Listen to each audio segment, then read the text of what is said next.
Bonjour, nous nous retrouvons avec beaucoup de bonheur afin d'approfondir la parole, celle qui nous donne la vie. Nous allons aujourd'hui voir ce thème. Tout ce que croit. C'est ce que tu découvriras dans un instant. Juste avant, prions. Notre Seigneur et notre Dieu, nous revenons vers toi, vers la source qui nous désaltère, la source qui porte du fruit en nous jusque dans la nouvelle Jérusalem. Merci pour la parole. Cet esprit, tu l'as fait hier, avant-hier.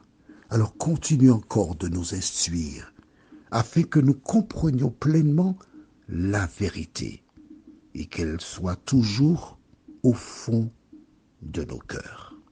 Cette grâce, nous te la réclamons au nom de Jésus et pour ta gloire éternelle. Amen. Eh bien, c'est un nouvel épisode que nous avons. Pour bien comprendre le verset 19 que nous approfondirons aujourd'hui, nous devons lire le verset 18. Comme il montait dans la barque, celui qui avait été démoniaque lui demanda la permission de rester avec lui. Quelle attitude! Ceux qui ont Jésus agissent avec respect. Il a demandé à Jésus la permission. Il ne s'est pas imposé. Il n'a pas obligé Jésus. Non, il lui demande, Seigneur, tu as fait tant de choses pour moi. Je réalise que je suis en sécurité en ta présence. Je veux rester avec toi. Rien n'a plus d'importance pour moi que toi, Jésus. Puis-je partir avec toi, s'il te plaît? Et ceux qui n'ont pas l'Esprit de Dieu, comment fait-il? Verset 17, alors ils se mirent à supplier Jésus de quitter leur territoire. Dehors! Pas de visa, pas de ESTA. Pour entrer aux États-Unis, il faut avoir le ESTA. Pas d'ESTA. Non, dehors! Et ne reviens plus ici. Ne mets plus les pieds chez nous. Deux chemins. Celui qui est sauvé et ceux qui sont perdus. Où te trouves-tu par rapport à tout cela? Il a fait une demande à Jésus. Et quelle est la réponse du Sauveur?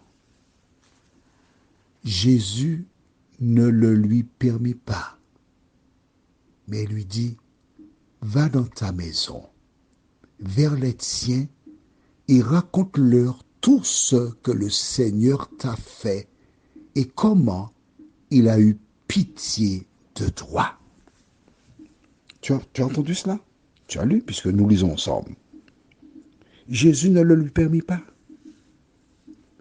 Mais il lui donne une mission. Quelle est la mission? Va, où ça? Allez, dans ta maison. Ah, tu vois, je t'avais dit, il y avait peut-être une famille. Jésus dit, va dans ta maison. Il a une maison. Vois-tu? Il était prêt à tout abandonner, la maison, pour Jésus. Et toi qui entends la vérité depuis longtemps, que fais-tu de la vérité? Je vois que c'est la vérité. Je vois que c'est ce qui est écrit là. Mais je suis tellement bien là où je suis là. J'ai des amis. On s'entend bien. On passe des moments ensemble. On fraternise.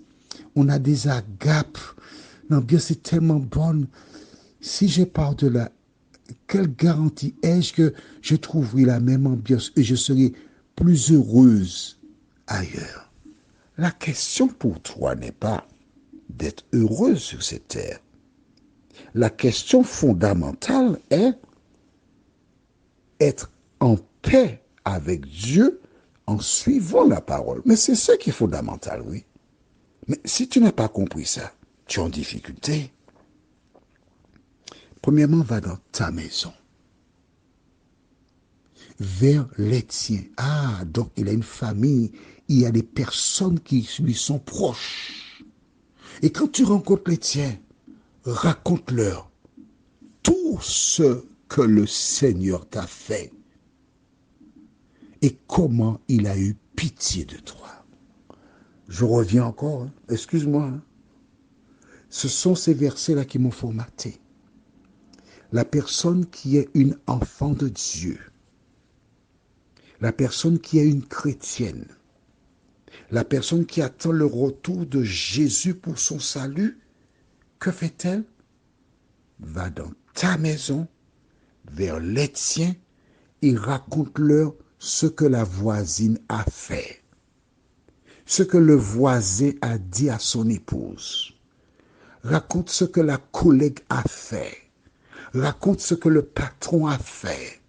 Raconte ce que tu as entendu de X, Y, Z. C'est ce que tu as vu marqué dans la Bible? Dis-moi. Non? Bien. Tu es honnête, c'est très bien. Mais alors, pourquoi le fais-tu? Est-ce l'ordre que Dieu t'a donné? Non. Qui t'a donné cet ordre? Dis-moi. Quand tu dis du mal des gens, quand tu passes ton temps à raconter le match de football, j'ai pas dit qu'il ne faut pas regarder un match de football, c'est pas ce que je dis. Hein. J'ai pas dit qu'il n'est pas bon d'échanger avec des gens. Ce que je dis, au lieu de parler des gens de choses futiles, parle de Jésus de Nazareth. Car ces choses passagères qui remplissent ton temps sont des pièges du diable pour t'empêcher de remplir la mission que Jésus t'a confiée. Quand tu as rencontré Jésus, il a changé ta vie. Ce fut le cas pour cet homme. Le devoir, c'est de dire aux gens ce que Jésus a fait pour moi. Je deviens un ambassadeur de Jésus. Est-ce nouveau? Mais non. Allons dans Ésaïe. Le livre d'Ésaïe. Chapitre 6. Et je lis du verset 1 jusqu'au verset 8. Tu vois, c'est dans l'Ancien Testament. Et tu découvriras quelque chose. Je te dirai quoi. Lisons. L'année de la mort du roi Osias, je vis le Seigneur assis sur un trône très élevé, et les pans de sa robe remplissaient le temple. Des séraphins se tenaient au-dessus de lui, et ils avaient chacun 6 ailes, 2 dont ils se couvraient la face, 2 dont ils se couvraient les pieds, et 2 dont ils se servaient pour voler. Ils criaient l'un à l'autre et disaient « Saint, Saint, Saint est l'Éternel des armées. Toute la terre est pleine de sa gloire. » Les portes furent ébranlées. Dans leur fondement, par la voix qui retentissait, et la maison se remplit de fumée. Alors je dis, malheur à moi. Je suis perdu, car je suis un homme dont les lèvres sont impures. J'habite au milieu d'un peuple dont les lèvres sont impures, et mes yeux ont vu le roi, l'Éternel des armées. Mais l'un des séraphins vola vers moi, tenant à la main une pierre ardente qu'il avait prise sur l'autel avec des pincettes. Il en toucha ma bouche et dit, « Ceci a touché tes lèvres. Ton iniquité est enlevée et ton péché est expié. » On s'arrête ici. Voici un homme qui était en mauvaise posture. Lorsqu'il a eu la vision, que dit-il? « Malheur à moi, je suis perdu. Je suis un homme dont les lèvres sont impures. J'habite au milieu d'un peuple dont les lèvres sont impures, et mes yeux ont vu le roi, l'Éternel des armées. » Le simple fait de dire cela, de prendre conscience de sa situation, c'était confesser son péché. Sans même dire, je te demande pardon. Voici un ange est venu vers lui. Il lui a dit, verset 7, il en toucha ma bouche et dit, « Ceci a touché tes lèvres. Ton iniquité Iniquité, c'est quoi? 1 Jean 5, 17, tu te rappelles? Toute iniquité est un péché. Qu'est-ce que le péché? 1 Jean 3, 4, quiconque pêche transgresse la loi. Donc, ton iniquité, ton péché, la transgression est enlevée. Et ton péché, la transgression est pardonnée. C'est ce que Jésus veut faire pour toi. C'est tout ce que tu as à faire. Verset 8. J'entendis la voix du Seigneur disant, qui enverrai-je et qui marchera pour nous?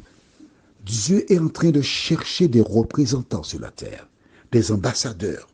Et toi, il t'appelle. Et quand Ésaïe entendit cette demande, que répondit-il? Je répondis, me voici, envoie-moi. Le Dieu de l'Ancien Testament et Jésus sont les mêmes.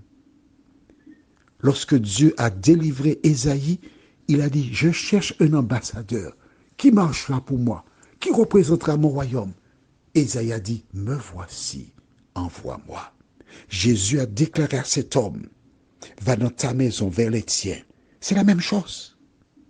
Jésus a besoin d'autres ambassadeurs. Jésus en a besoin dans ce monde où tu vois la montée de toute espèce d'extrémistes. Voudrais-tu dire comme Ésaïe, me voici, envoie-moi? Quelle fut la réponse de l'homme? C'est ce que nous verrons demain, si Dieu nous prête vie. En attendant, prions. Notre Seigneur et notre Dieu, ô grande est notre joie de voir comment, dans l'Ancien Testament, tu cherchais un ambassadeur et quand tu as purifié les lèvres d'Ésaïe, il n'a pas hésité un seul instant pour aller dire ce que tu as fait pour lui. Maintenant, cet homme qui était possédé, Jésus lui dit, va dire au tien ce que j'ai fait pour toi. Seigneur, merci pour cette mission que tu nous donnes. Merci de nous aider à répondre comme Ésaïe. Nous t'avons prié au nom de Jésus pour ta gloire éternelle. Amen. Je te souhaite une bonne journée sous le regard de Dieu. Et à demain, si Dieu nous prête vie.